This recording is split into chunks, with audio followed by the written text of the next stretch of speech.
here live on the scene. Now, the Bears back at it today, Tommy, at least meeting-wise. A little walkthrough, off tomorrow, and then practice week gets underway. In NFL terms, Thursday is really Wednesday, Friday's Thursday, Saturday is Friday, and Sunday is Saturday. Yeah, you know, Matt Eberflus is working smart. I think what you want to do is you want to allow these guys to recoup mentally and physically, get them back at practice when you have enough time to insert the game plan.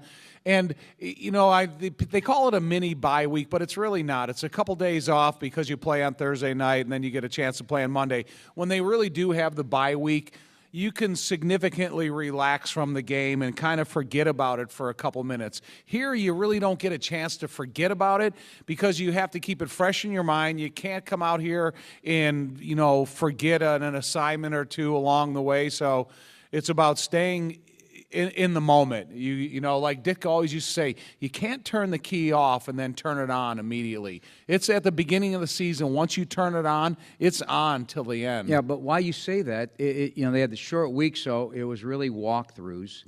And this week you won't practice till Thursday, so it's 6 days since the game, so they really haven't practiced a lot. I think he's going to, Matt Eberflus, will get a little bit more individual work, get the techniques that they've researched that they need to improve upon. Each player, 3 good things, 3 things they need to work on, was the conversation they had with their position coaches today.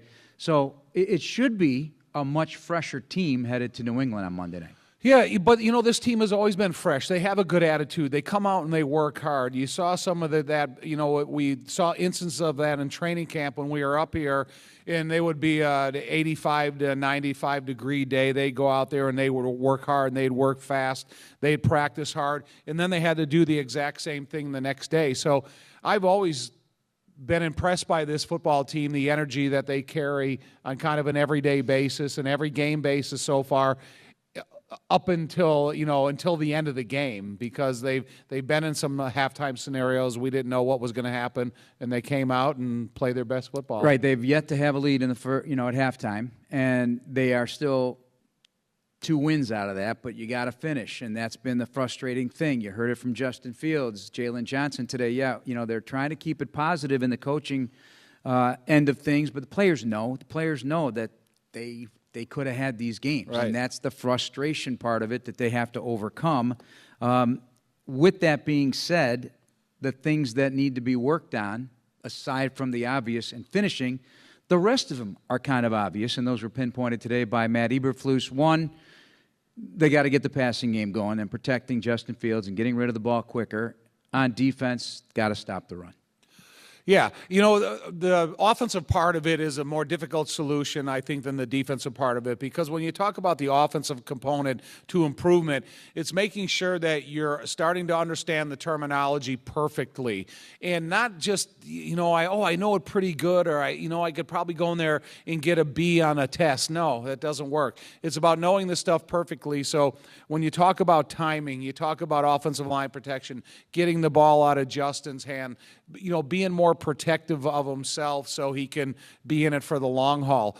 Those things are all curable, but it's a constant process of correction when you talk about offensive football, and you need to be in the same system for a period of time so you do and you can do it perfectly. Defense, you know, when they brought in this defense and they installed this front, guys were making position changes. Roquan Smith, for example, going from an interior linebacker in a different style of defense to being a kind of an edge middle linebacker in this defensive front with more defensive linemen in front of you. So, like I said, I've never been disappointed in the energy that these guys show up every week with, but it is about the finishing the end result. And it's a young team, one of the youngest in the league. Start of the season, I think, tied for 8th youngest overall roster. But they've played significant snaps, more than any other team in the league. Rookies have played. A lot of that is on special teams, coverage units, 7, 8 rookies on these coverage units, punt and kickoff return. But overall, you just got to find a way to score points, and that has been, even predating this administration, the difficulty for the Chicago Bears scoring touchdowns. Then point of emphasis, the red zone. Everybody that watched the game last week, they saw how many opportunities the Bears had in the red zone, and they failed to score. Then you look at the Giants game when they had red zone opportunities early in the game, and they failed to score touchdowns, and they ended up getting field goals. So what do you learn from that? You learn that when you get into the red zone, you have to have a game plan that you're 100% confident in, that you know that when you get inside that 20, you get inside the 10, and you get as close as the 5-yard line, that the end result has to be touchdowns. This is not a team right now that can go out there and get by with field goals. One way to improve your defense and allow them to play more aggressive and take more chances is by getting a lead. And so I think all those different components can help the overall team have more wins attached to it. Some business today. Amir Smith-Marset, the former Minnesota Viking, waived today. Isaiah Coulter, it was on the roster last year for a minute. I think he had one target last year. He comes off the practice squad to help out at receiver. Nikhil Harry should likely get snaps this week against his old team, I would think. I hope he does, but, even if he does, we don't know a lot about him. No. Because Nikhil Harry came here with, former first-rounder, big body, the type of guy that, as you can tell, the game means a lot to him because you don't look like that without putting effort into it. But Nikhil Harry, you talk about the timing between the receiver and the quarterback. He needs to have a couple hundred reps with Justin just to understand, just to get to know each other a little bit. And then they need to find, 5 or 6 pass plays, and they need to repetitiously go over those another 100 times during the course of a week. So, yeah, I'm excited to see Nikhil Harry, but it's not going to be, plug-and-play type of performance. Happy birthday today. Thank you. To 83-year-old Mike Ditka, the coach. How about that? Happy birthday, Mike. This week, also Steve McMichael, battling ALS, the fight of all fights, also celebrated his 65th birthday yesterday. Last week, it was Mike Singletary. It's hard to look. I'm 60. I know you're 61. But it's hard to look at the 85 Bears. You're 61. No, I'm not. You should be. No. I feel like I'm much more than 61, or 60 rather. But it's hard to think of Ditka, the Bear, because you guys had so much vibrancy. You ruled the roost of Bears fandom, and now you guys are on the other side of 60. It's so hard to think about that. Do you feel the same way a little bit? I feel good. I feel young. Not that. Just knowing that you guys are all at this point. Of course I do, because, I grew up in this area. I grew up in Joliet. So, you're a Bears fan, and that's the team you're committed to, because when I was growing up, you didn't have all these different avenues of NFL distraction with the red zone and turning on any station device and getting any team you want to listen to. You were born, bred, and with the Bears, and so when you walk in there for the very first time and you see that team, and you see Ditka, and you see all the guys that you read about and saw on TV, and it's a special group of guys, but it's the kind of the guys that walk around with the same confidence today, whether you're 83, 63, or, however old we are. Unique to that bunch. Yeah. No question. I just, we all can daydream what it would have been like for that team playing in 2022. I don't know. You guys might have been in a lot of trouble. We would whip anybody. You would. We on would. And off the field. Yep.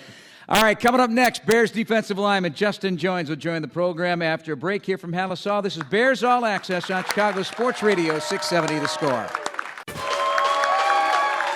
All right.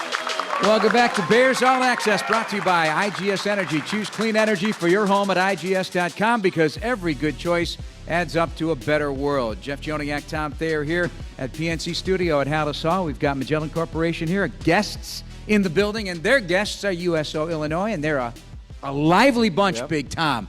Welcoming Bears defensive tackle Justin Jones to the program. How you feeling, my man? I'm good. I'm just happy to be here, man. Yeah, get a good break and get the mind right and the body right, the spirit right for the next 11 games, I guess. As a bye week doesn't come to week 14, so you got a ways to go before you get a true break from the game. Yeah, man. I'm not even thinking about the bye week, honestly, man. It's so far away that, if I start thinking about it now, it just makes it go. It makes it, longer.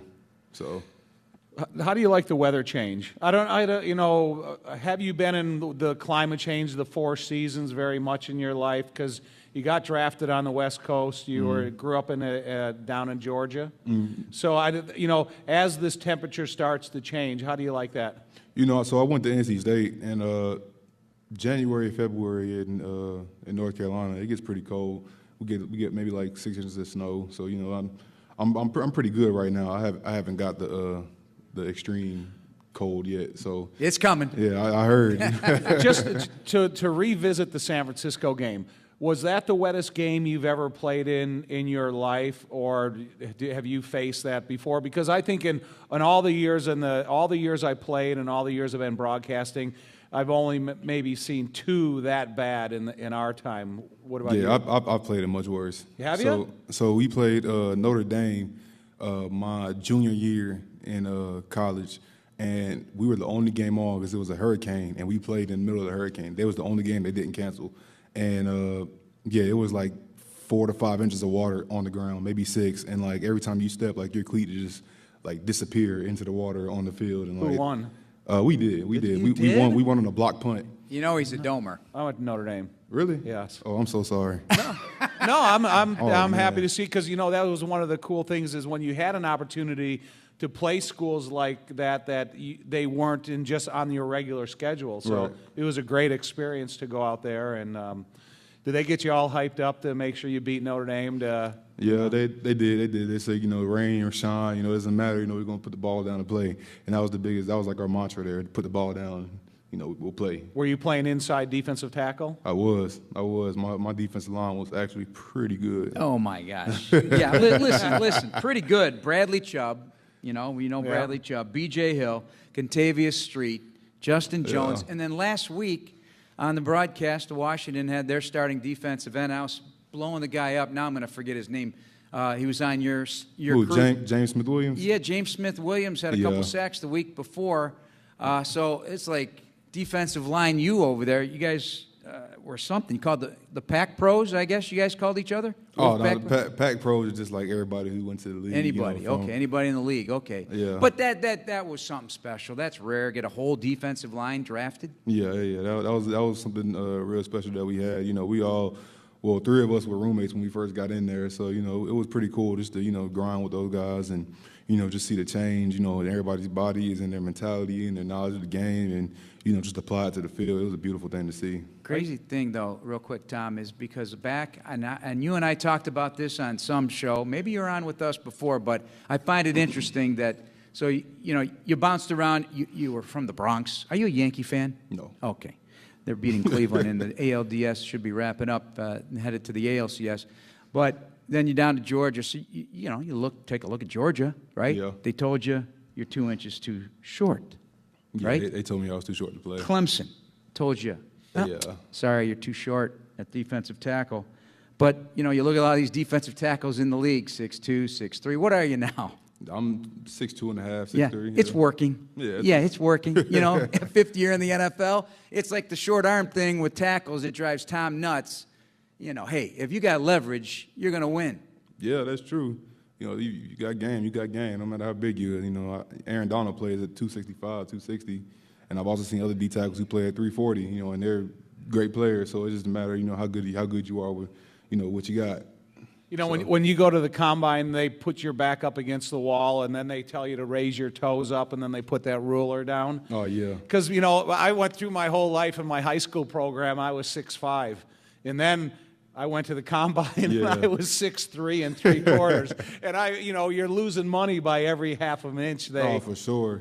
For sure. I definitely thought I was about to be in there and be like 6'3" and a half, maybe 6'4" if my hair was nice, you know what I'm saying? So they got me at like 6'2" and a half, and I was like, oh, man. But it's all good. So the combine was actually a crazy experience. You know, everybody sees it on TV, but that whole little schedule they got going on over there is really, really, really draining. It's crazy. You know, when I came out of college, we used to have to go to 3 different combines. We had to go to one in Detroit, one in Tampa, and one in Seattle. Really? And do the whole thing each time. But I was reading reports about you, and they said, they had projected you to be a 5th or 6th rounder, but you went in the 3rd round. Yeah. Did that surprise you, or when you went to the combine, did you say, hey, I'm as good as any one of these guys that I'm competing against? We pretty much already knew where I was going to go, before the draft. Like, no, I wouldn't say after the combine, before the combine, but after the combine, we pretty much knew exactly where I was going to go. But, we really got a feel for after the Senior Bowl. I had a pretty good Senior Bowl coming out of college, and that kind of boosted my draft stock really high. So, Did you like the Senior Bowl? No. Because I went to the Hula Bowl because I didn't want to go to something as serious as the Senior Bowl, because back in the days they had you doing double days. It was full pads and everything was legit pro style. Yeah. Now that I've been in the league a couple years, the Senior Bowl that we had back then was not pro style at all. It was more so, just to see who can play the best when they're tired. And obviously, they watched the pass rush snap, so that was kind of all the drills everybody really wanted to see. But after that, we got a whole hour and 30 minutes left to practice. So, we basically spent that conditioning and, doing team reps. So, for me, that's not really a pro practice to me. But, it was a good opportunity to showcase, the skill sets and everything and, in those drills. And especially when you're tired, that's a big thing in the league. How do you play when you're tired? So that's the only realistic thing I can honestly say that, we got from the Senior Bowl. The best part of the Senior Bowl, honestly, is the interviews and, the one-on-ones with the coaches and everything, so they can really see, where you are mentally with the game, because that's most important. So when I would come here and watch OTAs and stuff, I was amazed at how fast you guys were practicing. Mm-hmm. Not the length of time, of how fast you guys were going through your drills, that were running teamwork, that were doing. And then I was curious, is this going to be able to carry over to live training camp practice? What did you think when you got into training camp with Matt Eberflus? Did you like the pace at which you were practicing? Were you getting too much conditioning work? Were you getting enough conditioning work? How did that settle in with you? Honestly, I thought at the time, it was hard. But, obviously, getting into training camp, it built up the stamina, that we needed to play. And obviously, you've seen in the last couple of games, even though they haven't gone our way, the fourth quarter has really been our quarter. And that's because, the other team is pretty much getting tired, and we have the stamina to play. And that's due to the condition that we did throughout practice and OTAs and training camp. So even if you don't see it now, we definitely thankful for it now. So. Right. Our guest, Justin Jones, here on Bears All Access. Tyler Buterbaum, I hope I said that correctly, is our producer back at the score. Paul Zareng here with Dan Barilli and a cast of thousands in the audience here. We're going to take another break. More with Justin after this on Chicago Sports Radio 670 The Score.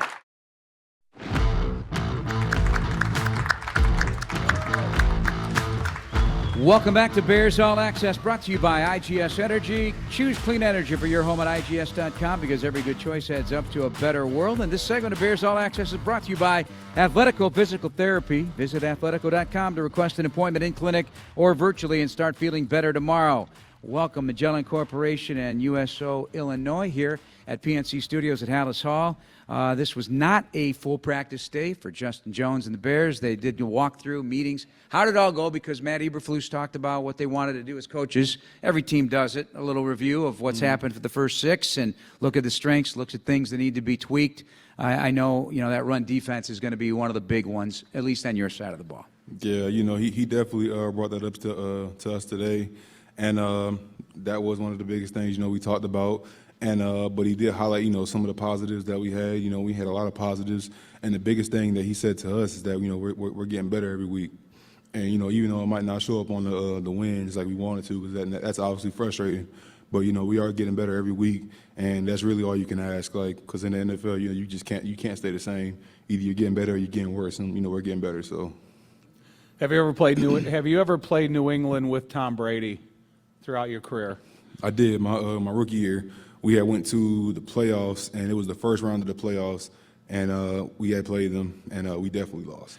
So from what you've been able to learn throughout your career, is there a different approach to when you play a team that doesn't have Tom Brady in New England that does? And, it's a serious question, because I know if we were playing against a defense that had a guy like Reggie White, it would be a whole point of emphasis when you prepare for him. Is it the same with New England, or is it what you remember preparing as a younger guy? I wouldn't say it was anything different. Honestly, in my opinion, you treat every game like it has a life of its own, and you can't talk about the Patriots without talking about Tom Brady at the time. Right. You can't talk about the Bucs without talking about Tom Brady. You can't talk about anybody without talking about their best players. And that's kind of what I mean by treat everybody the same. You have to show respect to the players that kind of make their team go, but you also have to make a plan to take those players out, to make them ineffective in the game, so that you can obviously do what you're trying to do, which is obviously win. You can't let those players get going and get into a rhythm, because they can hurt you at that point. When you go back to the Green Bay game, you had a couple tackles for loss, explosive plays at the line of scrimmage. As a defensive lineman, do you like when you're on the road where you can kind of grow familiar with the cadence of the quarterback? Or do you like it at home when you really can't hear anything and you're just going on instincts? Because I see you have explosive plays on the road, and I don't know if you're falling into that cadence rhythm, or what is it for us to know? It's different things. It's different things for me personally. I like going on the road more, just for the simple fact that our Bears fans travel. Yeah. And that's huge for me. I like going to foreign stadiums and putting on a show for them, and obviously going there and getting the win. Especially when our fans travel like that. That's something I really enjoy doing. Because a lot of fans get to go home unhappy, and I love that. Right. I love that. But as for cadence and everything, when we're on the road, or when they're home, and our fans are really loud, I pay attention to like the clock. The game clock. Yeah. I'm paying attention to mannerism. A lot of people go silent count, so they have a routine cadence or a routine motion that they do, to let everybody on the O-line know that they're about to hike the ball, notifying me that they're about to hike the ball. And so once they do that, I'm out of there. When they're at home, some people like let me think, Aaron Rodgers. He has some things that he does, pre-snap, to where I know when the ball's coming. And once it comes, I'm out of there before everybody else moves. It's possible Mac Jones could come back for this one. Otherwise, it's Bailey Zappi, who's been impressive in almost 3 full games. They're putting up a lot of points. Your Chargers team that you were on last year did play, took them down to the wire. I think they had 1 touchdown run and 4 field goals with Mac Jones. What'd you learn from Mac Jones last year that if he goes in there and comes back from his injury, that will benefit you just from knowledge from playing him once? You definitely know he's a good quarterback. He doesn't like anybody next to his feet, so that's a big thing. He throws off his back foot whenever there's pressure, obviously, but if we can get some confusion going on, that was one thing about him. Once he gets confused, he kind of just throws the game away, in my opinion. But, obviously if he gets in a rhythm, then obviously he can hurt us. So you got to give him respect in that aspect. But, he does have a kryptonite, and we're going to expose that. Yeah, I'll tell you, the one thing you got to get ready for, as you know, with the Bill Belichick coach team, and Tommy and I just broke it down for our game preview, is that they throw a bunch at you. They throw packages after package. They'll start out with whatever, and then you got to figure it out over the course of the game. Right. That's a part of it. You got to find a lot of answers to a lot of questions, even as the game's unfolding. Would that be a fair representation of playing a Patriots Bill Belichick coach team? That's definitely true. But one thing about fundamentals and technique, like those things aren't going to lie to you. So if you're really focusing on those things, and you will be okay. And that's from the front end all the way to the back end. So stuff like that doesn't really worry me. It's more so. Are we playing with effort? Are we getting to the ball? Or are we all getting half of the ball? Are we knocking the pile back? Are we getting pressure on the quarterback? Those are things that I'm worried about, not more so what they're doing. It's always about us. So, who do you think's bigger trash talkers, offensive line or defensive linemen? And then from all the young guys that Jeff and I don't know that well yet, who's the biggest talker amongst your defensive linemen? So the first question you asked me. Is there any offensive linemen that talk trash to you, no. or are they're back to the huddle so quick? Yeah, they're in and out for me. They don't really talk too much to me. But I've seen a lot more D linemen talking trash at the O-line than O-line. Yeah, I mean, Tommy, you didn't talk, did you? No, but we didn't have time. But there are some guys that do, and because we're getting to know a lot of these guys for the first time in our life, well, I'm talking about O-line though. I mean, Olin did. There's offensive. Did you and Jay? No. I mean, we didn't take anything because you'd get a defensive lineman from a team that would try to line up. Like the Green Bay Packers used to have a guy named Tim Harris, and he would line up against everybody on the offensive line, and he would talk a lot of trash. So you almost had to give it back to him. Right. But how about John Rando, who had a whole book on your whole life, and he was. Yeah, he'd do research. I mean, he would know everything about your life and just poke at you the whole game and be talking. Go on an NFL Films with John Rand. It's hilarious, hilarious. But he'd get under your skin, Yeah. He'd get under your skin a little bit.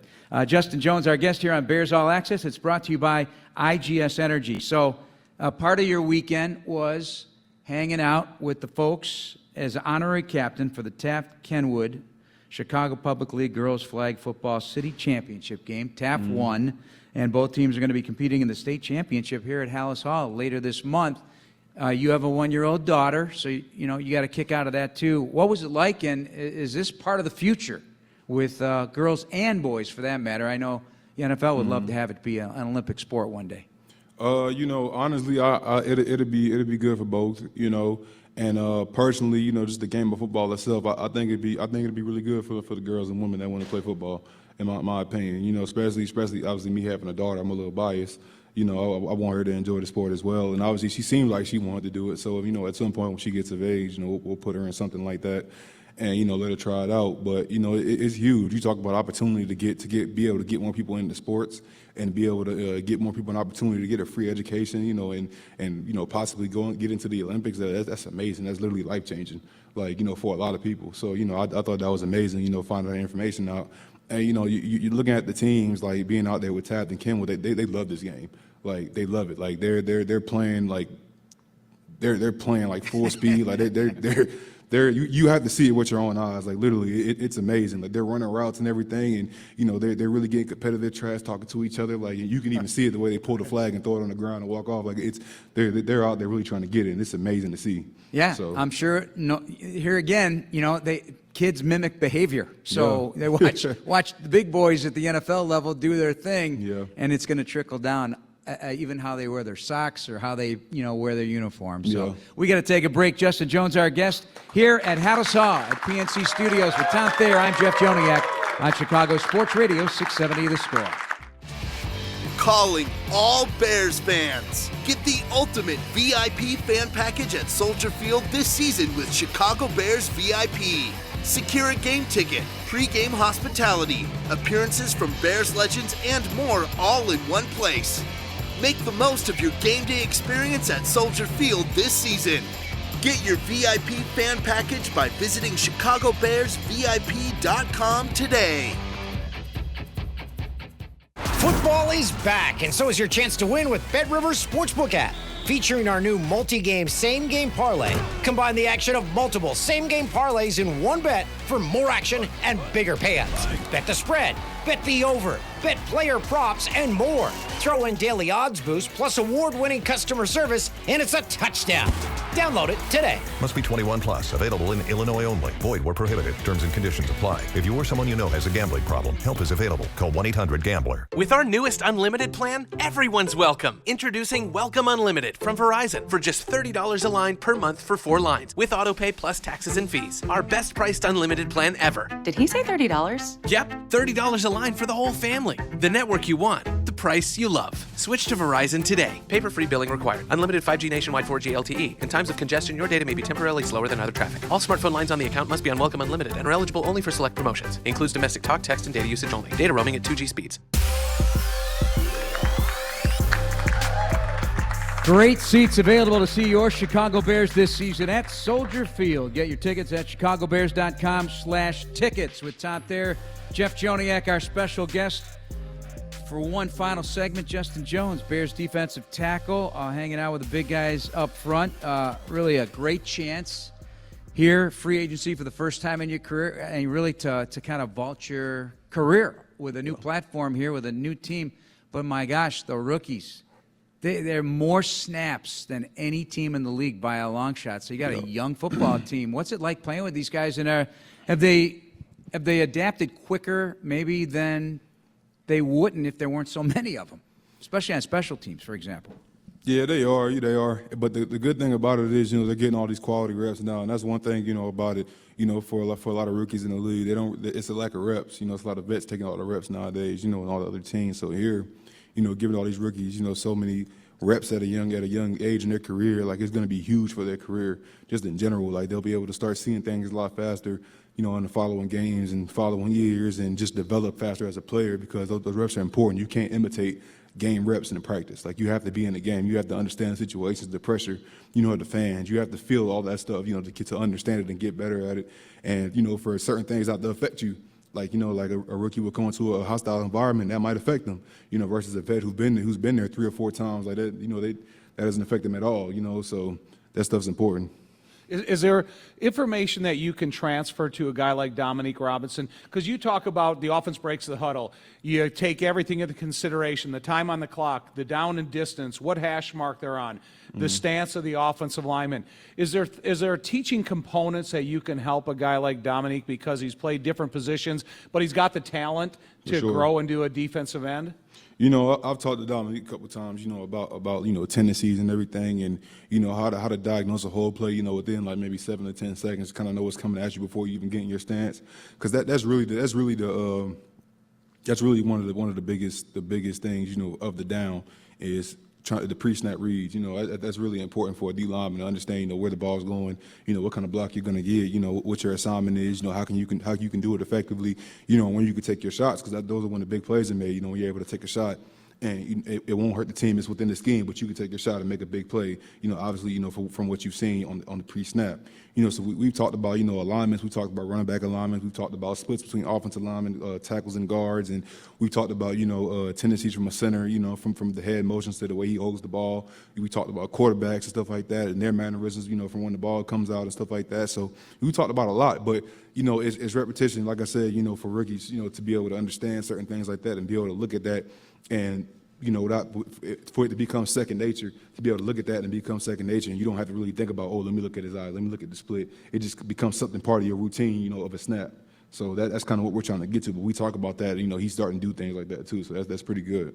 You know, as a defensive lineman, you see these guys that are talented, that are able to deflect balls out of the air when the quarterback throws them. Can you teach them things like that to say, okay, I'm still rushing against the offensive lineman, but I'm also reading the eyes of the quarterback?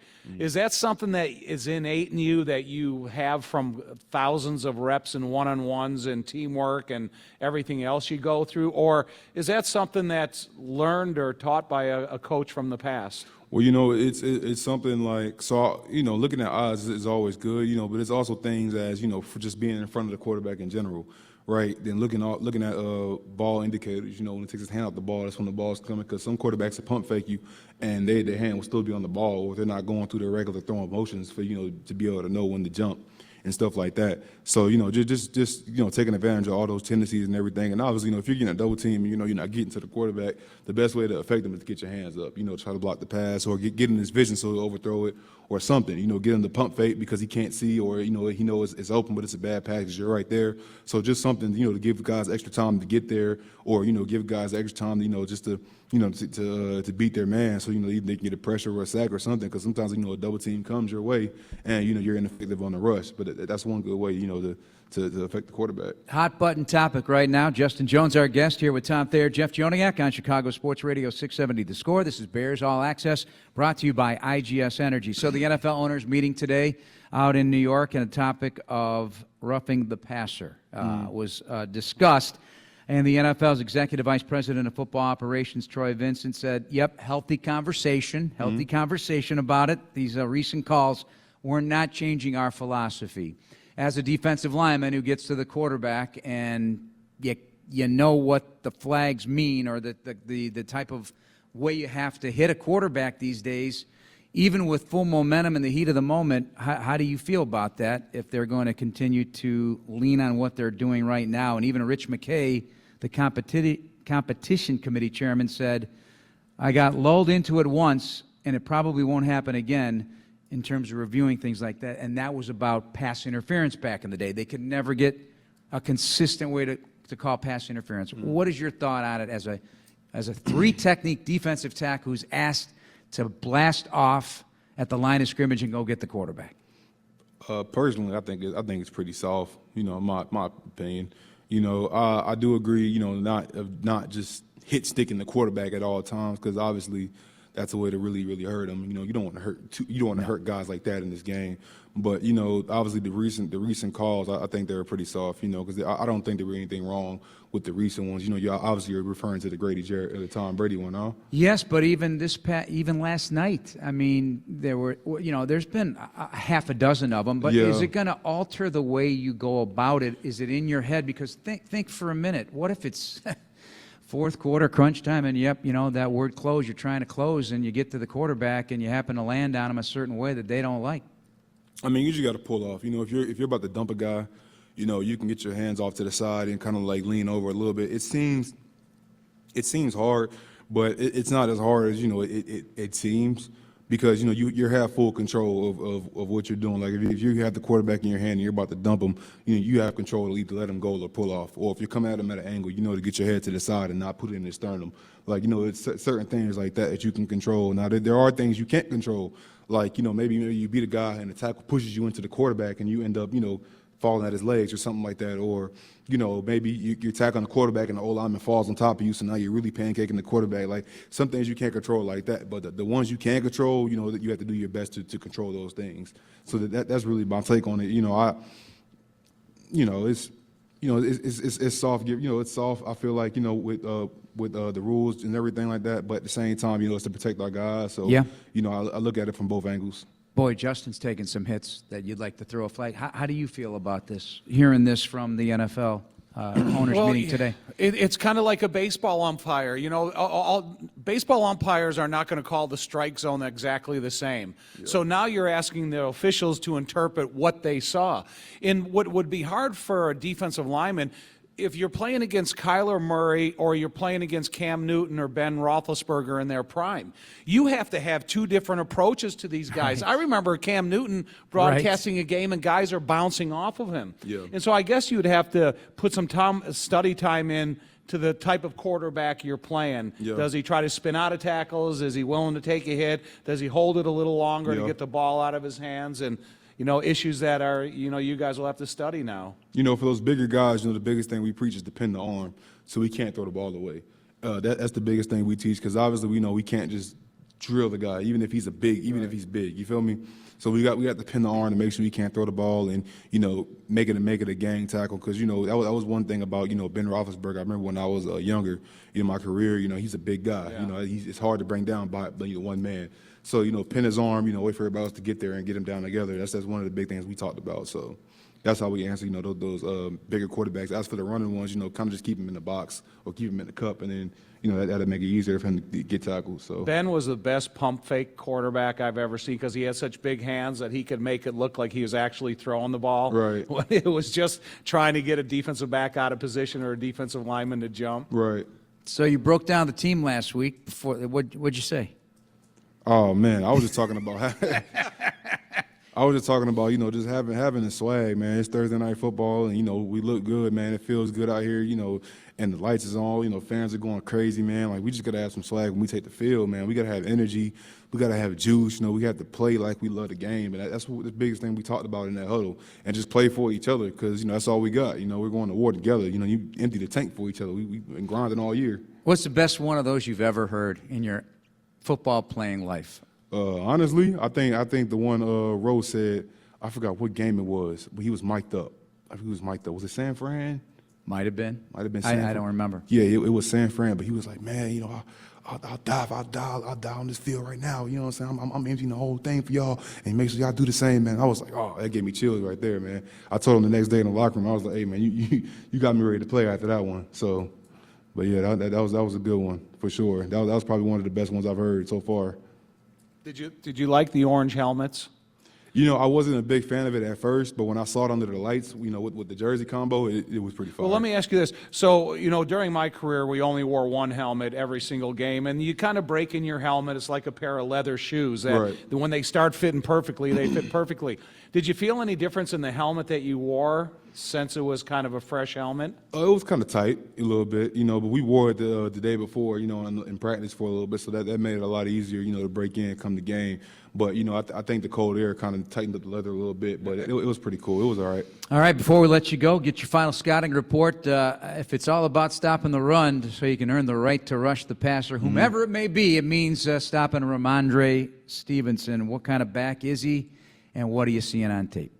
Honestly, we haven't even had the opportunity to break down New England. I know coaches have, but we've been more so looking at, Washington and doing a lot of self-scouting, these last 4 days, just focusing on us and really, seeing where we can better ourselves as a person, as a player, not more so just the team itself, but each player individually. Like, look at yourself and be really, really, really strict on yourself and really, coach yourself on how do you get the better version of yourself on the field. Hey, Justin, I want to tell you one thing. If you win a play immediately like you did in Green Bay and stuff, keep your head on a swivel because that running back will light you up. Really? Yes. Just, food for thought because I was watching some different tape on him today. Number 34, the interior linebacker for Detroit. 3 times the guy blitzed. 3 times he lit him up. Jeez. And so I'm just saying, if you get one of those quick wins, look for him. There you go. Tom Thayer scouting report for Justin Jones. All right, well, we really appreciate you taking the time. I know you got a lot of work to do and you want to be with your family, but I know the folks here from Magellan and USO Illinois appreciate it. Thank you. Appreciate you. Have a great rest of your season. Thank you. Bear down, buddy. Bear down. Justin Jones, our guest. We'll continue, Tom and I, another segment to break down the Bears and Patriots on Monday night here on Chicago Sports Radio, 670 The Score.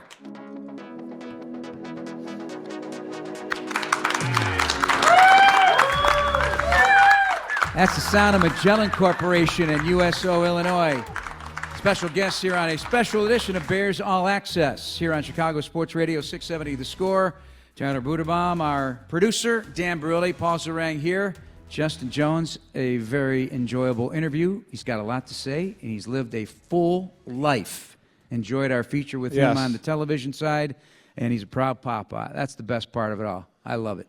That is number one, no doubt about it. Number 2 is he's a defensive line. He's a lineman. That's always the best part about your guys. football That's where it's life. won or lost right there. That's right. And you can catch him at 27Savage on Twitter. I never asked him what that is, 27 Savage, because he's certainly not that number, but a really interesting cat. Through 6 games, the defensive linemen have 7.5 sacks, so they'd like to see that number up. He's leading the way, co-leader with a couple of players on this team, Travis Gibson and Dominique Robinson, 1.5. Robert Quinn, 1. Al-Qadim Muhammad, 1.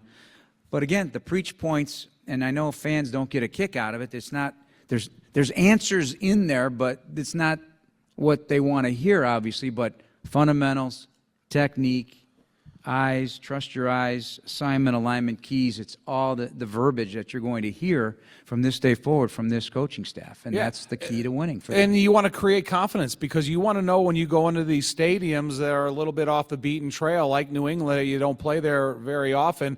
You got to go in there with the confidence that everything you're doing in practice is getting ready for you to win games.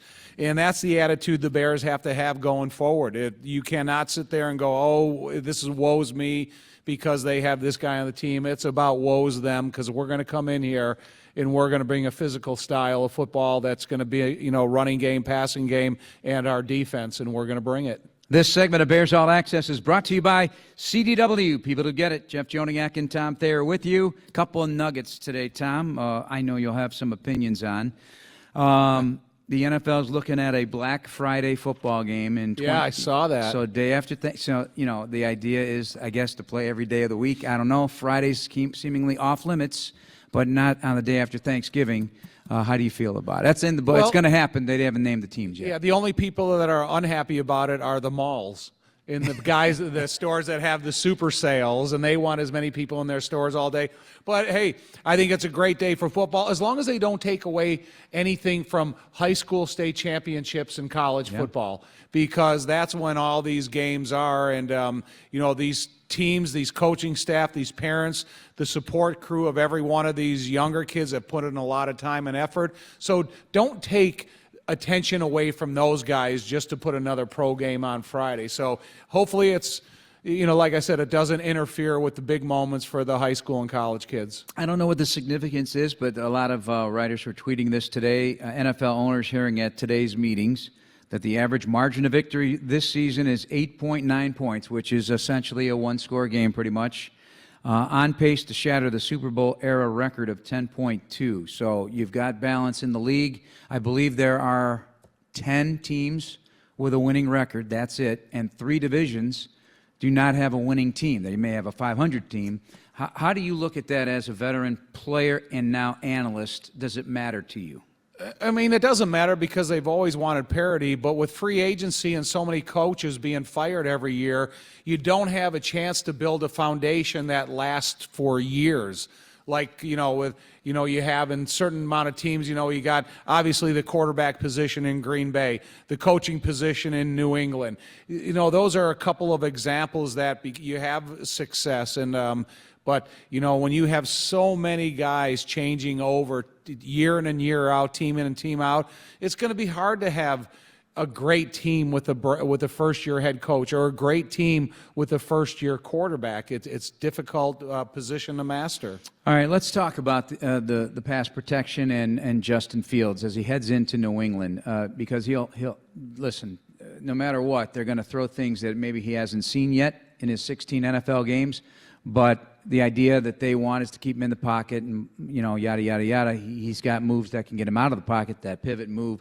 I'm just, where are you at on pass protection? Because Matt Eberflus is saying it's all 11, which includes Justin getting rid of the football and also getting everybody in the right protection. It is, but I'm kind of disappointed there's not a wider variety of throwing spots for Justin. Because, New England knows that they're going to try to keep him in the pocket. He's never going to be in the pocket. I mean, he is. But, there's a majority of the time that he's going to be on the outside.